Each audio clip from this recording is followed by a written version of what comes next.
Waste Bengal दिव्यांग cricket association को contract होता है बैटिंग करने का मौका दिया है गेंदबाजी करने का आमंत्रण दिया है महाराष्ट्र टीम को। तो मैं अंचल यहाँ पे अपनी कमेंट्री बॉक्स तो हमारी कमेंट्री आप एएन स्पोर्ट्स पर सुन सकते हैं, तो नजर रखिए। ওয়েস্ট বেঙ্গল দিব্যাঙ্গ ক্রিকেট অ্যাসোসিয়েশন আয়োজিত টি20 ট্রায়াঙ্গুলার টুর্নামেন্টের আসছিল ফাইনাল ম্যাচ। প্রতিযোগিতায় বাংলা, বিহার ও মহারাষ্ট্র অংশ নিয়েছিল। সোদপুরের এইচবি টাউন ক্রিকেট মাঠে ফাইনাল ম্যাচ অনুষ্ঠিত হয়। ফাইনালে মহারাষ্ট্রের মুখোমুখি হয় বাংলা। টসে জিতে ব্যাট করার সিদ্ধান্ত নেয় বাংলা ক্রিকেট দল। আমি এখন রয়েছি এইচবি টাউন মাঠে। এখানে ওয়েস্ট বেঙ্গল দিব্যাঙ্গ ক্রিকেট অ্যাসোসিয়েশনের উদ্যোগে এখানে ত্রিদলীয় ক্রিকেট সিরিজ টি20 ক্রিকেট সিরিজ শুরু হয়েছে গতকাল থেকে এবং আজকে তার গ্র্যান্ড ফিনালে আজকে মহারাষ্ট্রের বিরুদ্ধে বাংলা খুব সুন্দর শুরু করেছে। ফার্স্ট ইনিংসে মহারাষ্ট্রের 15 ওভারে 171 রান 4 উইকেটে করেছে এবং মহারাষ্ট্রকে টার্গেট দিয়েছে 172। এবং আমার সঙ্গে রয়েছে দিব্যাঙ্গ ক্রিকেট অ্যাসোসিয়েশন বেঙ্গলের সেক্রেটারি এবং প্রতিষ্ঠাতা অভিজিৎ বিশ্বাস, এবং আমি অভিজিতের কাছ থেকে শুনবো যে এই টুর্নামেন্টের সম্পর্কে ওর বক্তব্য। প্রথমে থ্যাংক ইউ ভেরি মাচ আপনাকে আমাদের ওয়েস্ট বেঙ্গল দিব্যাঙ্গ ক্রিকেট অ্যাসোসিয়েশন কে কভারেজ করার জন্য। এবং আমাদের ওয়েস্ট বেঙ্গল দিব্যাঙ্গ ক্রিকেট অ্যাসোসিয়েশন লাস্ট 7 বছর ধরে আমরা এইভাবেই কন্টিনিউ বাংলায় কাজ করে যাচ্ছি এবং এটা আমরা গর্ব করে বলতে পারি আমরা ওয়েস্ট বেঙ্গলে যেভাবে কাজ করছি আমাদের দিব্যাঙ্গ ক্রিকেট নিয়ে, আমাদের ইন্ডিয়াতে এমন কম অ্যাসোসিয়েশন আছে। আমার সবসময় ইচ্ছা ছিল কি আমাদের এরকম একটা অ্যাসোসিয়েশন হয় যেখানে যারা অর্থোপেডিক হ্যান্ডিক্যাপ আমাদের ক্যাটাগরিতে খেলা হয়, যেন এই খেলাটা একটা প্রফেশন হিসাবে হয়, যেন আমাদের খেলা কিন্তু যেরকম আইসিসি খেলা হয় সেম ডিউজ বলে খেলা হয়। তো আমাদের সেইভাবে অপরচুনিটির প্লেয়াররা পাচ্ছিল না, সেটার জন্য কিন্তু এই অ্যাসোসিয়েশন করা। এবং আমরা আজকে কিন্তু 5-6 বছর দাঁড়িয়ে এই কন্টিনিউ এই ধরনের টুর্নামেন্ট করা এবং মহারাষ্ট্র টিম প্রথমবার আমাদের বাংলা এসছে এবং বাংলাদেশের সঙ্গে আমাদের ম্যাত্রী সিরিজ হয়, সেটা 4 বার। তো এইভাবেই আমাদের কন্টিনিউ যেন আমাদের খেলাটা চলতে থাকে।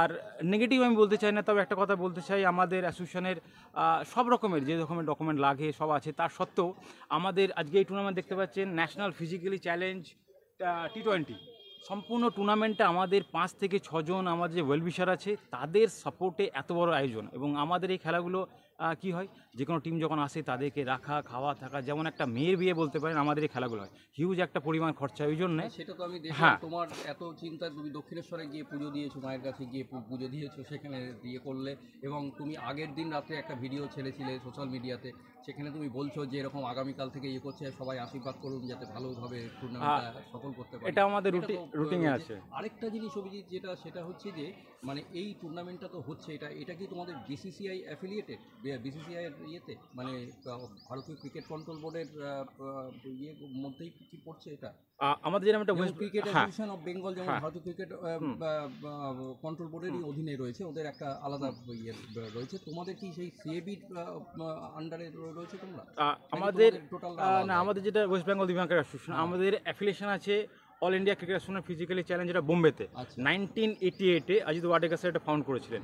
এবং এটা যেটা আমাদের বিসিসিআই বা সিএবি যেটা বলুন, সেই ধরনের অ্যাফিলিয়েশন কিছু নেই কিন্তু হ্যাঁ ইন্ডিয়া ক্রিকেট না আমাদের ওরা কি যেটা দিব্যাঙ্গ ক্রিকেট যেটা ফিজিক্যালি চ্যালেঞ্জ যারা যে ক্রিকেট টিমটা ইন্ডিয়া খেলছে বিয়ে করছে, সেটা তো বিসিসিআই এর আন্ডারে না। আমাদের ক্রিকেটটা মানে যেটা এখনো যেটা আমাদের ইন্ডিয়াতে অ্যাসোসিয়েশন দুটোই কাজ করে, মানে আমাদের যেটা একটা অজিত ওয়াডেকার দেশের সব থেকে পুরনো অ্যাসোসিয়েশন, বিসিসিআই অ্যাফিলিয়েট বলে এটা সেইভাবে কিছু নেই, কিন্তু হ্যাঁ সাপোর্টটা করে।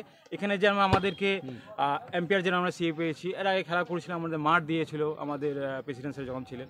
তো এইভাবে সাপোর্টটা কিন্তু অ্যাফিলিয়েটেড না, না অ্যাফিলিয়েশন তোমাদের এখান থেকে খেলে নাকি ওরা আলাদা, মানে ওই বলে আমাদের ইন্ডিয়াতে দুটো অ্যাসোসিয়েশন আলাদাভাবে কাজ করে, আমাদের যেরকম একটা অ্যাসোসিয়েশন এরকমভাবে কাজ করে, কিন্তু সেইভাবে অ্যাফিলিয়েশন যদি বলা যায় প্র্যাকটিক্যালি এখনো অ্যাফিলিয়েশন বলে কিছু নেই। আমরা এইভাবেই আপাতত চলছে, কিন্তু হ্যাঁ সাপোর্টটা বেড়েছে আজ থেকে 10 বছর আগে যেখানে ছিল সেই জায়গার থেকে সাপোর্টটা বেড়েছে। বোর্ডগুলো অনেক আগে এসছে, কিন্তু অ্যাফিলিয়েশন বলে এরকম কিন্তু এখনো কিছু নেই আমাদের কাছে। টুর্নামেন্টটা খেলা হচ্ছে 3 দলের যে ক্রিকেটে, এখানে এই দলে এমন কেউ আছে যারা ভারতীয় ক্রিকেট টিমে খেলেছে বা ভারতীয় ক্রিকেট টিমে খেলছে? মহারাষ্ট্র টিমেও আছে, আমাদের বেঙ্গল টিমেও আছে। এরকম প্রত্যেকটা যেটা বললাম কেন আমাদের এই ক্রিকেটটা লাস্ট 1988 মিনিটস প্রায় 35 বছর এই খেলাটা চলছে, তো এরকম প্লেয়ার আছেই কন্টিনিউ। এবং এই তো এখন যে ইন্ডিয়া টিমের ক্যাপ্টেন বিক্রান্ত কেনি, ও তো মহারাষ্ট্রেরই প্লেয়ার, ও তো বোধহয় আছে। হ্যাঁ, ওই যেটা আপনাকে বললাম কি আমাদের ইন্ডিয়াতে দুটো অ্যাসোসিয়েশন এইভাবে কাজ করে, করে ও। ওই একটা অ্যাসোসিয়েশন এরকম ওদের একটা একটা অ্যাসোসিয়েশন, association আর হ্যাঁ এটা। এইভাবে ও, এইভাবে আচ্ছা, আচ্ছা, আমাদের আচ্ছা। আপাতত চলছে এটা। ও। তো এটা যদি একটা হয় সেটা ডেফিনেটলি আরো সুবিধা better বেটার হবে, হয়। অনেক তো ভালো আশা হবে। করি এটা কিছু হবে না। আগামী আমাদের দিনে, হ্যাঁ। আমাদের যে প্রেসিডেন্ট স্যার উনি Carlsen Ghauri sir, former India, তুমি পাঠিয়েছিলে হ্যাঁ, আমাকে, তো হ্যাঁ। এই ধরনের লোক আছে। দেখা যাক, আশা করি কি হয়। এবং স্পন্সরটা খুব বেশি ইম্পর্টেন্ট, যেটা আমরা বলতে একদম। বলতে বলছি না, স্পন্সর একদম, ভেরি একদম। ইম্পর্টেন্ট। আর অলোক, তুমিও তো এর সঙ্গে যুক্ত রয়েছো, তো কিরকম মনে হচ্ছে কি দেখুন আমাদের ইন ফিউচার, মানে ফিউচার ইয়েটা কিরকম দেখছো? ফিউচারে আমরা অবশ্যই গ্রো করছি, দিন দিন ডে বাই ডে আমরা গ্রো করছি, কিন্তু মেনলি আমাদের প্রবলেম ফান্ডিং। যেটা আমরা ফান্ড না আসলে কিন্তু এই টুর্নামেন্টগুলো বা প্লেয়ারদের সাপোর্ট করা মুশকিল। একটা প্লেয়ার 2 বছর 4 বছর 5 বছর খেলবে, কিন্তু তাদের যদি একটা সাপোর্ট না থাকে তারা কিন্তু ফিউচারে খেলতে পারবে না। अगली गेम सामने है सोमनाथ।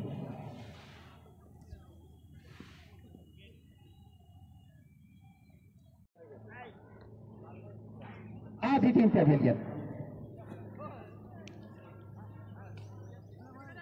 तो 10 गेंदों का सामना किया था गणेश और मात्र 6 रन बनाए। तो बंटी है मैदान में, तो उनका साथ देने के लिए एक और से बल्लेबाज आएंगे। सेलिब्रेशन, खुशी का माहौल, लेकिन एक कांटे की टक्कर भी है, तारीफ करनी होगी महाराष्ट्र टीम की। कोलकाता के पार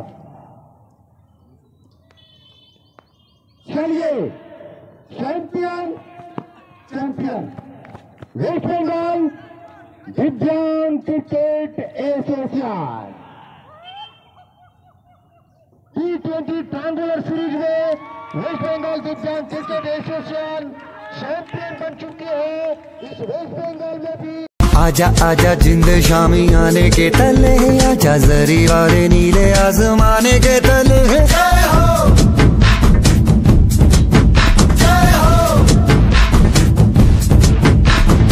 आजा आजा जिंद शामी आने के तले, आजा जरी वाले नीले आसमाने के तले।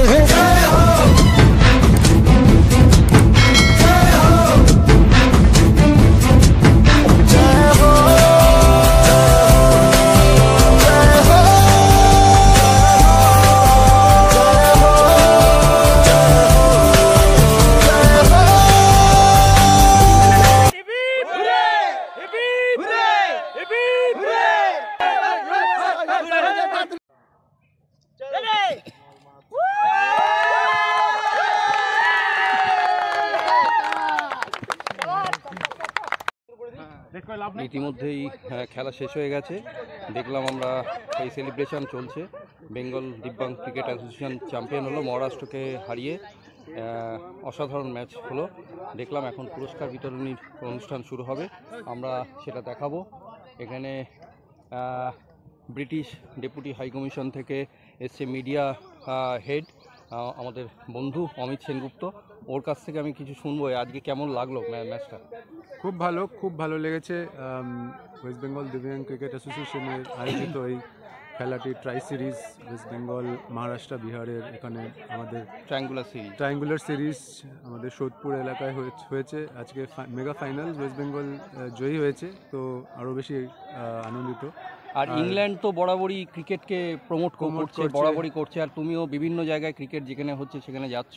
তা আজকে এই রকম এই যে যারা খেললো দিব্যাঙ্গ বিভিন্ন ফিজিক্যালি চ্যালেঞ্জ, মানে কেমন লাগলো খেলাগুলো দেখে? কি রকম লাগলো ছেলেগুলোর খেলাগুলো? খুবই ভালো, খুবই ট্যালেন্টেড অ্যান্ড স্কিলড এরা। এদেরকে আরও বেশি প্রমোট করা উচিত, আমাদের আরও বেশি প্ল্যাটফর্ম দেওয়া উচিত from not only government but also private sector থেকে এগিয়ে আসা উচিত। আমাদের কলকাতাতে ওয়েস্ট বেঙ্গলে যারা ওয়েস্ট বেঙ্গল প্রাইভেট সেক্টরে যারা কোম্পানিতে যারা রয়েছে ওদের তরফ থেকে ওদেরকেও সাহায্য করা উচিত।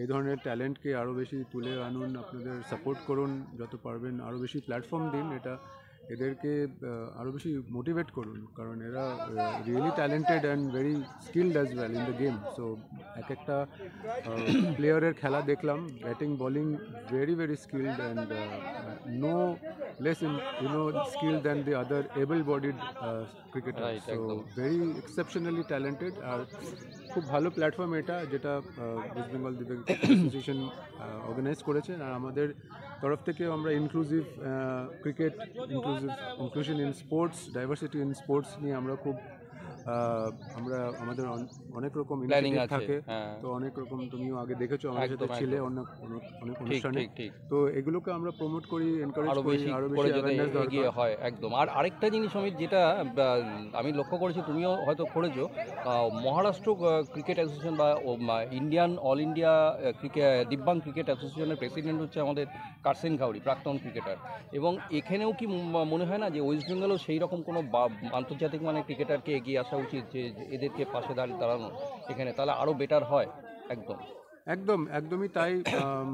যারা আমাদের রাজ্যের ফর্মার ক্রিকেটার্স, ওদেরও এই ইনিশিয়েটিভগুলোকে আরও বেশি মোটিভেট করা উচিত। আর যত বেশি এনকারেজ করবে তত এরা প্লেয়ার্সরা উৎসাহ পাবে। এদের আরও প্ল্যাটফর্ম দেওয়া দরকার, টু স্কিল দেম। স্কিলিংটা খুব দরকার, বিকজ এরা তো ফুল টাইম ক্রিকেটার্স কেউ নয়, তো এদের হয়তো অনেক চাকরি বাকরির ক্ষেত্রে অনেক সাপোর্ট দরকার হয়, তো অনেক রকমের অ্যামিনিটিস দরকার হয়, ইকুইপমেন্টসের সাপোর্ট, ট্রেনিংয়ের সাপোর্ট। বাট সবচেয়ে জরুরি যেটা, সেটা হচ্ছে এদেরকে স্কিলিংয়ের দরকার হয় for them to be able to work in their own profession and livelihood, so which is very important. তো ওদেরকে যতটা পাশে দাঁড়িয়ে দাঁড়ানো দরকার, তো আরও বেশি সাপোর্ট করা দরকার in skilling them and in making them employable apart from their sports. ঠিক একদম। आपने सभी अच्छा इंतजाम किया। मैं ज़्यादा भाषण देने में मेरे को ज़्यादा ये नहीं है, तो थोड़ा सा मैं ये कहना चाहूँगा, टूर्नामेंट अच्छा रहा। अभिजीत टूर्नामेंट करता है इधर, महाराष्ट्र में भी अच्छा टूर्नामेंट करते हैं। All India cricket association for physically challenge, ये जो एसोसिएशन हमारे स्वर्गीय अजित वाडेकर सर, स्वर्गीय टी.पी. मिरजकर सर, इनका सपना लेके जो सभी मेंबर्स काम कर रहे हैं दिव्यांग खिलाड़ियों के लिए, उसमें हमारे भारतीय भूतपूर्व खिलाड़ी करसन घावरी सर है, मेंबर्स वाइस प्रेसिडेंट में विनोद देशपांडे सर, अनिल जोगड़ेकर सर, प्रसाद देसाई सर, ब्रिजेश सर, सारे लोग अपने अपने तरीके से मेहनत कर रहे हैं। आप सभी को भी पता चलेगा कि हम लोग यहाँ पर जो खेलने आए हैं 44 आवर्स का सफ़र करके डायरेक्ट मैच पे आए, हमने वार्म अप भी नहीं किया। उसके बाद में 10 ओवर का मैच मिला, उसके बाद में कल रात में सिर्फ स्टे किया, आज तुरंत सुबह 20 ओवर का मैच खेला और वापस 15 ओवर का मैच खेला। क्रिकेट के जो रूल्स है उसके मुताबिक यह ओवर्स का कम ज़्यादा होना ये बहुत गलत है। जो टाइम में है वो ठीक है, लेकिन हमारे वजह से, ट्रेन के वजह से वो प्रॉब्लम आ गया। अभी हम वापस चले जाएंगे, ट्रेन का वापस 2 दिन का सफ़र है। तो ये जो सब है थोड़ी ऊंच नीच, मैं खास करके अंपायर्स को भी सॉरी कहूँगा कि थोड़ा सा रूल्स तो सभी तरफ एक ही है, आईसीसी के ही रूल्स चलते हैं, लेकिन कुछ प्लेयर्स को मालूम नहीं होता है, कभी अंपायर्स की तरफ से बोला नहीं जाता, तो थोड़ा सा अनबन हो जाती है। अगर हो भी गई है तो मैं सॉरी बोलता हूँ आपसे, लेकिन आपने बहुत अच्छा अपने का काम किया। और ख़ास करके मैं यहाँ पर लीजा मैडम का, मैं अभिजीत ने जब पहला टूर्नामेंट लिया राना घाट में, तब मैं उस समय जब था, तब मेरी सुजलाम की सारी बहनें वहाँ पर अभिजीत को सपोर्ट करने में दिख रही थी मेरे को, तब से मैं लीजा मैडम को जानता हूँ। तो और अभिषेक सर दालमिया जो अभिजीत को हमेशा प्रमोट करते हैं, तो हमारे महाराष्ट्र के तरफ से मैं अभिषेक दालमिया सर को एक टी शर्ट और एक कैप देना चाहूँगा। अभिजीत विश्वास जो काम करते हैं उन्हें एक टी शर्ट, और लीजा मैडम का हम हमारा पुनेर, जैसे आप कलकत्ता का स्टाइल में जब सम्मान करते हैं, वैसा हमारा एक पुनेरी स्टाइल का एक सम्मान है, उससे हम पुनेरी पगड़ी पहना के लीजा मैडम का भी सम्मान करेंगे। आप सभी लोगों को शुक्रिया। और खास करके मैं अभिषेक सर से भी एक रिक्वेस्ट करूँगा, अगली बार महाराष्ट्र में जब बंगाल का टीम आएगा तो वो एक बहुत ही अच्छे तरीके से आ जाए। 8 दिन का मुकाबला होने वाला है, मैं बाद में अनाउंस करूँगा, लेकिन थोड़ा सा डिसेबिलिटी का क्रिकेट है ये, डिसेबिलिटी के क्रिकेट में आज का दिन बहुत अच्छा है कि उसको हम अनाउंस करेंगे थोड़ा प्राइज डिस्ट्रीब्यूशन के वक्त। मैं अभी सभी अभिजीत को बोलता हूँ, आप अपना समय दीजिए।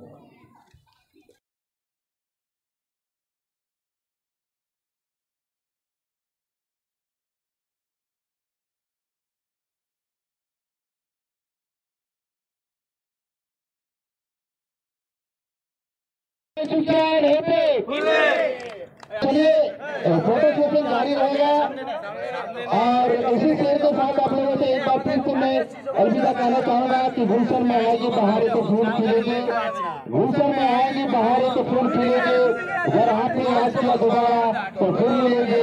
धन्यवाद, नमस्कार। आजा आजा जिंद शामी आने के तले, आजा जरी वाले नीले आसमाने के तले।